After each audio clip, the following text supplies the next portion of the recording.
どういう立場でこのイラン情勢について日本政府の立場を説明されたのか。先ほど質問にありましたけど、攻撃中止を遠曲で求めたかのように受け止める言葉があるのならなおのこと、イラン Desculpa, não me preparei antes aqui. Eu só tive a ideia e comecei.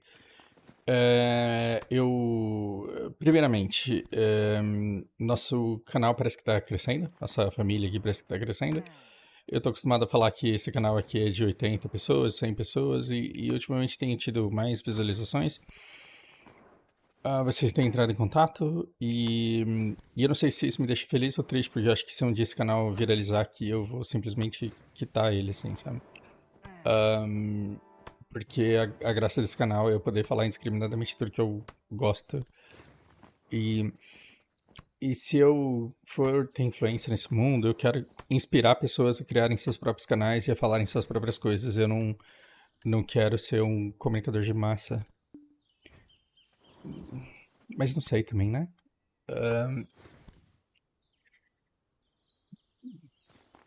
O fato é que hoje eu tomei um susto de manhã, porque eu comecei a receber muita mensagem de muita gente. Gente, eu não sei como que é ser Virgínia, mas pra mim receber mais de 20 mensagens de 20 pessoas diferentes sobre o mesmo assunto é uma coisa nova pra mim. Assim, isso não é uma coisa que eu esteja acostumado a ver acontecer. E aí eu quero oferecer uma perspectiva que um pouquinho amadurecida, um pouco mais madura da coisa que aconteceu, mas eu quero dizer pra vocês que eu sou humano também, e a hora que eu vi essa bagaça aqui acontecendo, assim, aqui dentro tinha uma criança bem imatura mesmo, bem, né? E aí a hora que eu vi o que o Trevo falou, eu não vou reproduzir aqui, vocês vão achar isso na internet inteira. E a hora que ele falou, a gente teve que fazer um ataque surpresa, e quem melhor que o Japão para entender de surpresa, fazendo menção a Pearl Harbor. Não é que ele faz uma indireta a Pearl Harbor, ele faz uma direta. Ninguém melhor do que o Japão para, né, vir falar de surpresa. Vocês avisaram a gente de Pearl Harbor? Nossa, no primeiro momento, assim, eu falei, toma, otária, achei que você tem amigo, sua bosta, mas isso é o lado reativo de uma criança que tá vendo ela fazendo a merda que ela tá fazendo com o país e assim, sem poder fazer nada, né? Depois eu fui ver onde que essa coisa começou. E essa coisa começa num lugar bastante improvável.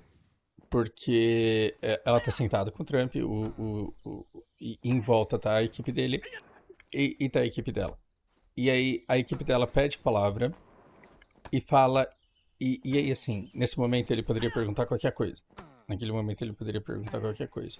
O japonês da equipe da Takaichi, ele fala assim: por que vocês não avisaram a gente do ataque que você faria? E conhecendo o jeito do Japão de fazer política, e conhecendo assim, o histórico do Trump, e conhecendo a necessidade que os políticos têm de serem coisas diferentes para públicos diferentes, tem um vídeo meu, modéstia à parte, muito bom, um tempo atrás, e deu pouquíssima visualização e não tem problema nenhum com isso. Mas assim, você pega, é muito difícil um arquiteto conseguir fazer um prédio que pareça mal feito. É muito difícil para um arquiteto conseguir fazer um prédio estável, alto e que pareça ser torto e que pareça estar caindo. Fazer esse prédio que parece estar caindo, que parece estar torto, que parece estar incompleto, é uma coisa muito mais difícil do que fazer um prédio certinho, aquele quadradinho que você pega o modelo no ChatGPT e constrói. É muito mais difícil. Então eu vou perguntar para um amigo meu arquiteto e ele fala, né, e aí eu falo, me diga o que é isso daqui. E vocês não entenderiam amizades consolidadas nos anos 90, de uns velhos nascidos nos anos 80? O Glauber é de 80 ou de 79, alguma coisa assim. E eu sou de 80. E aí, quando eu perguntei pra ele, eu falei: o que é isso daqui? Isso daí é arquiteto viadão. Assim. O que ele quis dizer com. É arquiteto nerd, se não me engano, viadão. Ahn, ou seja, o cara é nerd, ele é inteligente, e aí nesse viadão, que vocês talvez não entendam, porque a gente tem diferentes gerações sendo jogadas com pessoas sendo jogadas uma contra as outras. Na década de 80 isso significaria fresco, cheio de frescura, que tem tempo, que tem capricho, que tá fazendo porque quer aparecer. Então o arquiteto que faz uma arquitetura daquela, ele quer ficar famoso. Por quê? Porque ele quer que fiquem curiosos para saber quem foi que fez aquilo. E o arquiteto ele tá se importando com 99% das pessoas que vão passar na frente do prédio e vão falar: nossa, que prédio horrível, todo torto, parece que vai cair. Não. Ele tá interessado com 1% das pessoas que vão olhar para aquilo e vai falar: caralho, o cara é foda, hein? E aí, como eu sou um arquiteto hétero inseguro, eu vou falar: essas contas aí é coisa de viado. É coisa de nerd que tem tempo. Tá sentindo a ponta de inveja e de admiração implícita aqui? Pois é, os donos do jogo, eles tiraram o direito de uma geração inteira de demonstrar admiração e inveja do jeito que eles estavam acostumados a demonstrar, para proteger um outro determinado grupo que não precisava de proteção se aquilo em 1970 que acontecia nos Estados Unidos continuasse a ser feito. E aí aqui é uma troca de tapa dolorida, porque eu só tenho um vídeo agora, e já veio contestação, né? Do tipo, você está diminuindo as conquistas dos negros e das mulheres. E aí eu digo, não tem nada que o negro tenha hoje que ele não tivesse conquistado na década de 70. E se aquilo que foi feito nos Estados Unidos na década de 70 continuasse hoje, o negro teria muito mais. Na década de 70, eu não vou lembrar de cabeça aqui o nome do movimento, porque eu sou preguiçoso. Mas os negros, eles se juntavam em grupos, em famílias, e eles ficavam treinando postura. E ficavam reforçando a identidade deles. Vivemos num país preconceituoso. O que vamos fazer em relação a isso? Vivemos num país onde os brancos nos odeiam por burrice. O que a gente vai fazer com isso? A gente vive num lugar em que não deixam a gente entrar no restaurante. O que a gente vai fazer isso? O que a gente vai fazer em relação a isso? Para os nossos filhos e para os nossos netos. A gente vai no restaurante. Porque esses caras não deixam a gente entrar no restaurante por inércia de um movimento burro. E a gente vai quebrar essa inércia. Então, os primeiros americanos do movimento antirracista, eles falavam: a gente vai lá naquele restaurante, mas calma, você não vai lá passar vergonha, você vai lá para dar aula. Você, negro, vai lá para dar aula. Então você vai sentar lá e você vai ser atacado porque esse ataque vai vir porque as pessoas são racistas. E o que você vai fazer? Você vai segurar o seu chão. Hold your ground. E o treino era uma coisa bonita de ver, porque vinha, o negro sentava no palquinho, que supostamente era o restaurante, vinha os negros caracterizados de branco e falava: ei, Tição, sai daqui, ô seu preto. E o cara olhava com uma cara de paisagem. Por quê? Porque ele vai se defender somente se for uma agressão física, mas a agressão verbal ele é superior àquilo. Então ele demonstrava superioridade. E aí o cara falava: sai do meu restaurante. Ele vai falar: não sou aqui, não vou sair. Eu não vou sair porque a lei me garante o direito de ficar aqui. Você só não gosta de mim. Eu não ligo que você não gosta de mim. Eu vou ficar aqui. Então, esses negros, eles receberam treinamento marcial e ele recebia apoio jurídico. Então, se um negro ia lá e batia nele, ele não se deixava apanhar. Ele não se deixava bater. Mas ele também não revidava. Para quê? Para não cometer crime. E se gerasse um escândalo e fosse chamada a polícia, aí ia ter uma guerra de narrativa, mas ia ficar ruim para o estabelecimento. Porque se não fosse aparecer no jornal, pelo menos aquele lugar ia ficar marcado. E se alguém se machucasse... Não tem essa greve de caminhoneiro? Que estão falando assim, ó, como o governo está subsidiando, a adesão tá baixa. Pouca gente vai parar. Só que essas poucas pessoas que vão parar, esses poucos caminhoneiros que vão parar, eles vão parar a estrada também. E aí, se essa greve vai crescer... Olha a sabedoria contida em ser amigo do Luiz, né? Amizade é tudo nessa vida. Porque, principalmente numa época de AI em que não dá pra confiar em informação em jornal nenhum, né? Então o Luiz Caminhoneiro, ele falou o seguinte, cara, vai ter uma guerra, uma greve. Vai parar pouca, gente, a adesão tá baixa, porque o governo ele tá dizendo que vai tancar aí o combustível. Se o governo tancar e uma galera pequena parar, muito provavelmente ela vai parar, vai fazer o protesto dela, vai abrir e vai seguir o jogo. E tudo vai ficar bem. Agora, se esses poucos motoristas pararem a estrada e a polícia vier e bater nesses caras, aí vai parar todo mundo, porque aí não vai ser só o combustível. Vai ser um protesto contra a polícia. Aliás, uma dinâmica muito parecida com a do Irã aí. É, não sei quem que tá aprendendo, eu acho que é o Irã que tá aprendendo com os caminhoneiros brasileiros. E, então, ah, o que acontecia é, vai um para marcar território. Se alguém sair machucado, se der BO, aí vai uma galera. Aí a gente enche metade do restaurante. E essa galera encher metade do restaurante era meio que aquele rolezinho no shopping de 2012, 2000, não lembro quando que rolou isso daí. Aquele rolezinho do shopping que a galera da periferia chegava no fim de semana e ia fazer o que rico faz, né? Então se fantasiava e ia todo mundo pro shopping. E aí a classe média alta, quando via aquele monte de gente da periferia no shopping, falava, meu Deus, eu vou embora daqui. E o shopping desesperado, porque tava falando, cara, esse povo aqui vem, não compra, não rouba nada, mas também não compra, e tá espantando quem compra.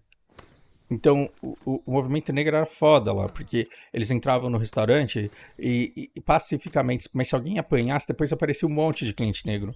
Bate agora. E isso afugentava a clientela do restaurante, e isso fez com que muitos negros tivessem que aprender a tolerar, muitos brancos tivessem que aprender a tolerar a presença dos negros. Se os Estados Unidos continuasse nessa inércia, se ele continuasse com esse movimento das pessoas dizendo não estamos aqui para ser violentos com vocês, nós estamos aqui pedindo dignidade e respeito, e quando vocês nos derem dignidade e respeito, a gente para. O dia que vocês nos derem paridade de direito, a gente para. Se esse movimento continuasse, não existiria mais racismo nos Estados Unidos. Mas, para parar isso, o que aconteceu? Houve toda uma iniciativa branca de dizer estou do lado de vocês e eu vou ensinar vocês o que é racismo. Aí eu vou desenterrar um pensador e aí eu vou dizer para vocês as injustiças que vocês sofrem. Pegou uma comunidade que era de gente foda, digna, que sabia se impor, que sabia demandar respeito e conseguia conquistar respeito e transformou num bando de chorão afetado que não consegue marcar posição e que só consegue culpar o outro pra vida dele ser uma merda e não consegue recuperar espaço. Então, você quer vir contestar o que eu tô falando? Seja bem-vindo. Só que não é como se eu não estivesse olhando pra história e tentando buscar furos na minha narrativa também. Eu tô tentando melhorar a cada dia. E se eu não mudo, é porque realmente esses argumentos clássicos da religião não me convencem mais. Porque se teve uma coisa que eu fiz foi ir lá estudar a religião. Se teve uma coisa que eu fiz foi escutar todo o movimento feminista. Então, quando você fala assim, não sei o que é de Beauvoir, não sei o que é de Bovary, pra mim é Santo Agostinho. Santo Agostinho. E eu fui escutar o que essas pessoas falaram. Só que, por que essas pessoas falaram, é igual pegar Karl Marx e falar que você... É igual o Karl Marx, o Kobori, falar que o único livro que ele precisava ter lido na vida era Karl Marx. Ele não falou isso com essa palavra, mas fizeram um jogo besta com ele de esse livro, esse livro, esse livro, esse livro, esse livro, esse livro. E aí, quando chegou no Capital do Karl Marx, pronto, aí acabou o questionamento. Porque o livro do Karl Marx ganhou de 900 pensadores. E aquilo é pensado, aquilo é arquitetado para a formação de uma nova figura política. Por quê? Porque dali vão derivar canais que vão pegar o corte do Kobori respondendo essas perguntas e vão falar assim, então, tá vendo? Karl Marx é tudo que você precisa, porque ele é o melhor. E aí você constrói a falácia de que Kobori somente com Karl Marx seria Kobori, quando na verdade o cara leu mais de 60 outros economistas de peso e pensadores de peso para formar a opinião dele e para ter a opinião dele e para mentir a respeito da opinião dele, dizendo que agora ele é comunista. Não com todas as letras, mas ele virou um anticapitalista, e isso é a construção de uma figura política, isso não é opinião de uma pessoa física. O dia que eu virar uma pessoa política, eu fecho esse canal e aí eu vou querer muito dinheiro. Mas, sinceramente, duvido que isso vai acontecer, porque não é dinheiro que me move. De verdade, não é dinheiro que me move. É olhar pra trás e ver, assim, meia dúzia de pessoas fora da caverna e ficar feliz por isso. Eu sei que eu dei uma volta de 15 minutos pra começar a falar do vídeo. E o que eu digo é que as entrevistas de hoje com Takaichi, com Lula, com quem quer que seja, elas precisam ter múltiplas facetas para que elas sejam percebidas por grupos diferentes de maneira diferente. Né? Então, o Lula, se ele só gerar humor, o Bolsonaro, se ele só gerar amor, eles não crescem como candidatos. Eles precisam gerar amor e ódio.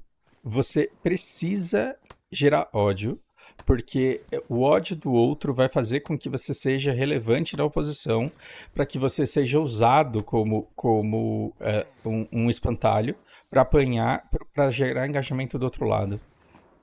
Então, você tem que desagradar e você tem que causar conflito.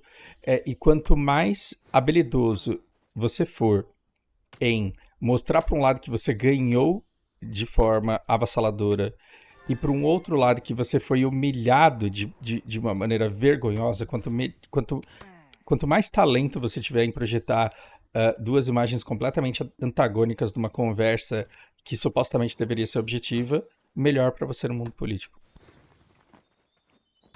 E nada me tira da cabeça que aquela pergunta daquele cara do partido da Takaichi não é do feitio, não é do jeito japonês de fazer política, fazer uma pergunta de surpresa. Essas perguntas, elas são ensaiadas. E aquela equipe, ela não foi para desafiar Donald Trump, ela foi para se mostrar subserviente a Donald Trump. Dizer não para ele, mas de maneira muito submissa. Então, aquela pergunta ali, nada me tira da cabeça que ela foi ensaiada. E possivelmente até a resposta. Talvez não. Mas não é como se aquela pergunta fosse espontânea. Então, tudo que aconteceu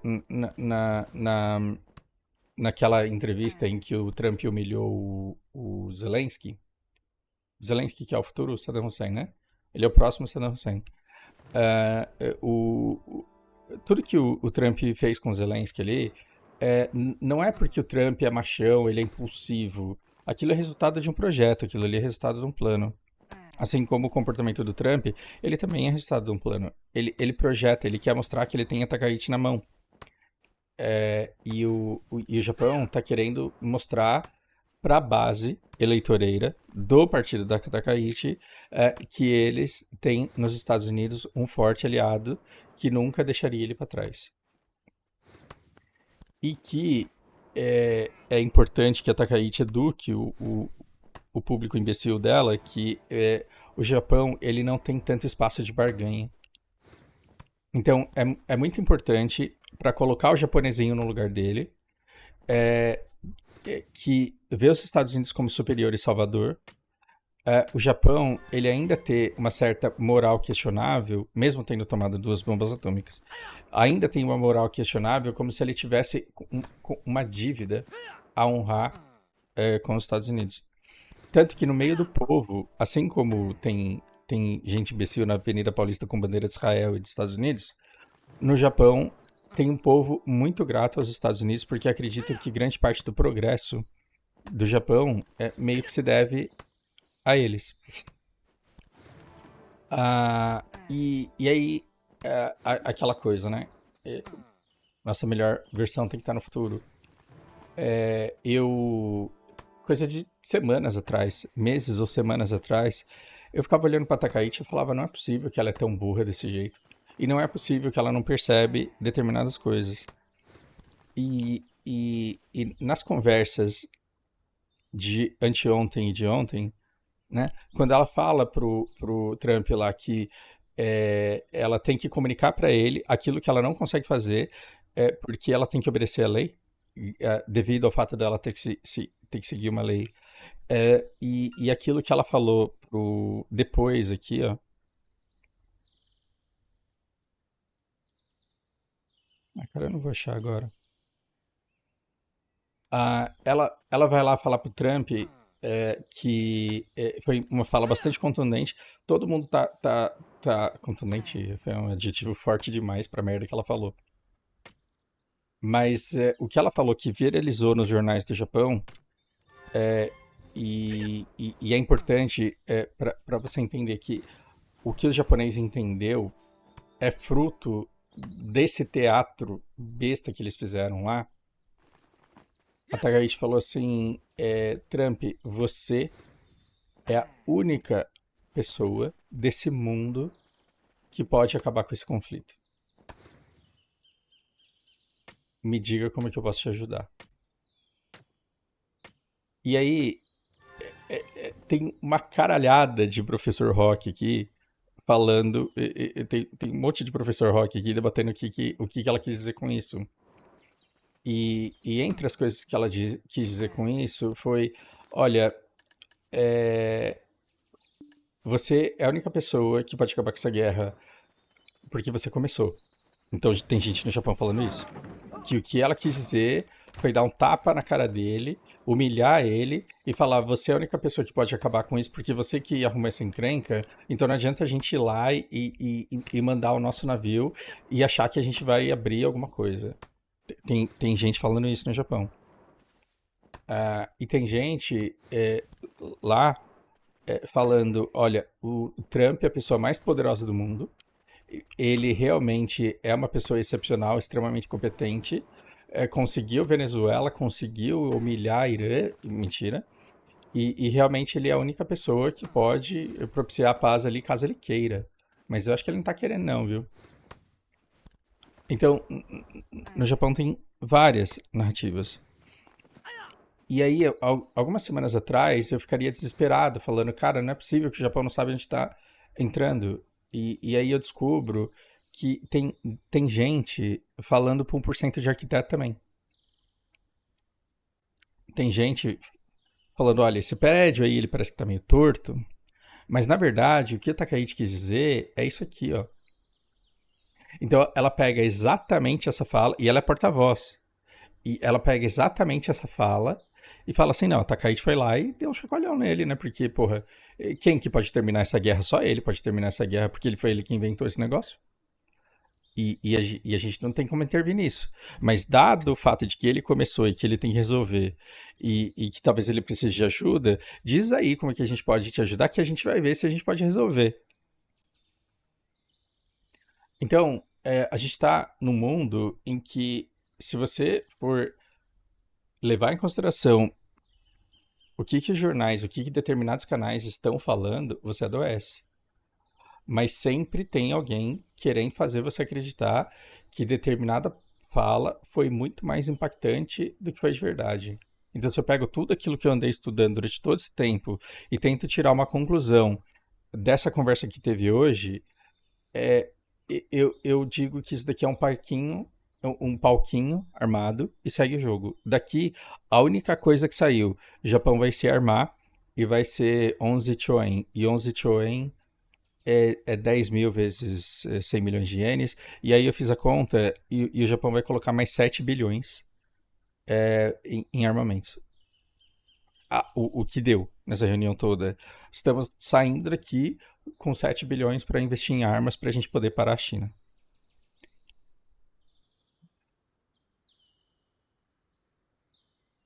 É burro? É burro. Mas o Japão, ele tá abrindo mão de imposto de consumo para ver se as pessoas gastam. Estão torrando dinheiro e reserva para segurar o preço do combustível. Aí eles precisam desesperadamente estimular a economia deles. E aí o cara me chega e fala que vai imprimir mais 6 bilhões de dólares para investir no desenvolvimento de armas para ele parar a China. A única coisa que eu quero pensar é, se essa Takaichi não fizesse isso, ela ia fazer o que mais para tentar estimular a economia do Japão? A única coisa que eu vejo é que é um peido para quem tá cagado. Então, assim, na perspectiva de hoje, esse evento é importantíssimo. Na perspectiva da semana, é uma coisa muito pequena. O que vale a humilhação do Zelensky meses atrás na guerra da Rússia e Ucrânia? Porra nenhuma. Então, o dia de hoje, no esticado da guerra e na história do Japão, peanuts, não, porra nenhuma em termos de importância. Então, isso daqui é só circo para as pessoas ficarem brigando em volta mesmo. E distraídas com Hormuz, porque pega no bolso de todo mundo, não prestarem atenção no genocídio que está acontecendo no Líbano e em outras coisas que chocariam o mundo se o mundo não tivesse inteiro, todo mundo olhando para Hormuz. Não estou diminuindo os impactos que Hormuz vai ter no mundo. Não estou diminuindo isso. Mas eu olho pro Japão e eu vejo que o Japão tá tão fudido, mas tão fudido, que é um peido para quem tá cagado. Ele já tem um monte de dinheiro que não existe e precisa se desenvolver. Então, já que você vai imprimir dinheiro para dar para as pessoas abastecerem o carro, já que você vai imprimir dinheiro, cara, imprime dinheiro aí, faz arma, foda-se. Depois você vê o que você vai fazer com isso daí. Só que o que o Japão tá fazendo, o que os Estados Unidos está fazendo? Ele está preparando uma ponta de lança para usar a favor dos interesses dele. Porque o Japão, ele não está desenvolvendo arma para parar a China pelo bem do Japão. Ele está desenvolvendo armas para parar a China por subserviência aos Estados Unidos.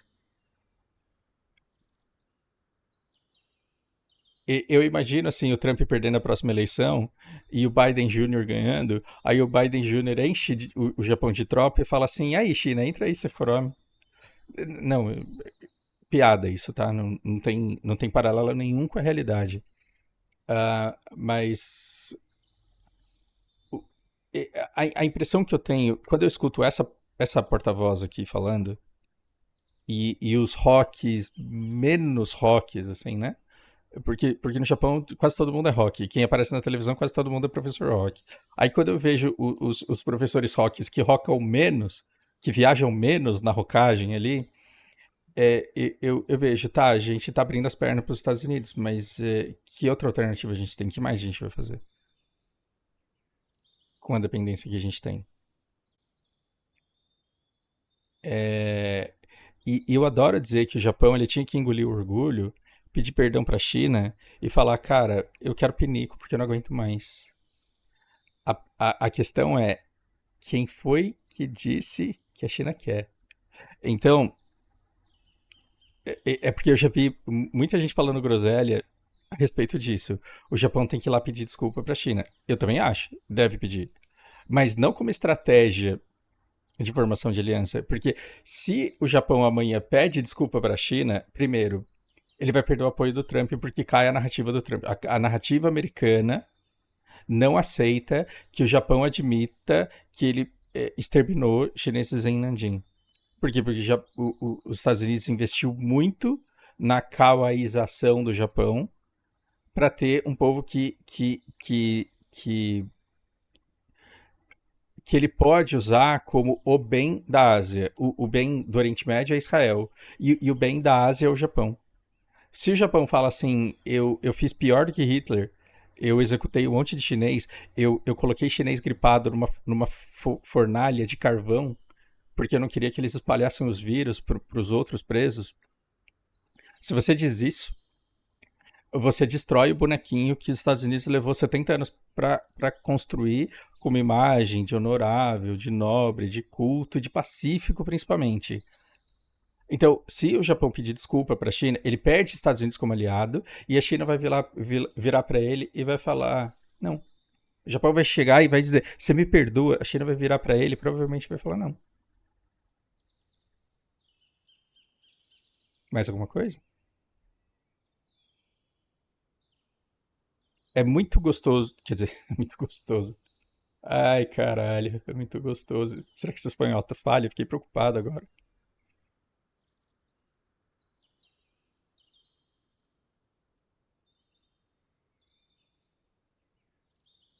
Dada a perspectiva chinesa, Não vou nem fazer força pra disfarçar o meu ato falho. Foi um ato falho mesmo, eu admito. Dada a perspectiva chinesa, deve ser muito gostoso para um chinês olhar para o Japão e falar: se a gente quisesse acabar com esses caras, a gente acabava. Mas a gente está deixando eles se enforcarem, eles estão se afundando, a gente não vai atrapalhar nisso. E no fim, eles vão cair e a gente vai poder dizer para todo mundo que não foi a gente que causou, que a gente não ajudou nisso daí. Os caras se fuderam sozinhos.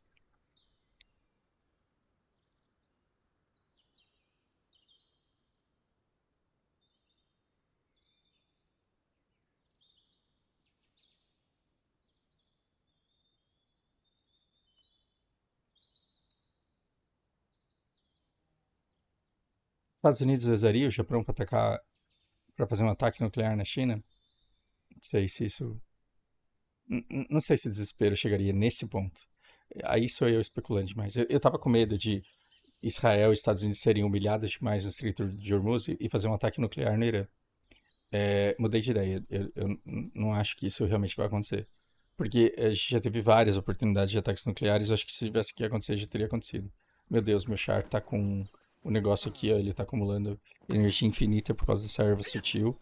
E eu não posso parar de coletar. Ah, mas. é, Quer dizer, eu acho que quanto mais bem informado você vai ficando, menos você se choca com essas narrativas, com essas notícias que parecem ser super importantes, mas no fim nem são. Nem são. Tem um monte de gente no Japão em várias perspectivas dizendo que ganharam, né? E aí você fala, nossa, como eles são tontos, né? Eles estão no mesmo país e eles enxergam coisas completamente diferentes. E aí é quando você acorda pra vida e vê que você tá num país onde acontece exatamente a mesma coisa. É por isso que dá inveja da China hoje. É porque você vê que eles não tão presos nessas guerras de narrativas onde existem múltiplas narrativas defendidas por múltiplos interesses.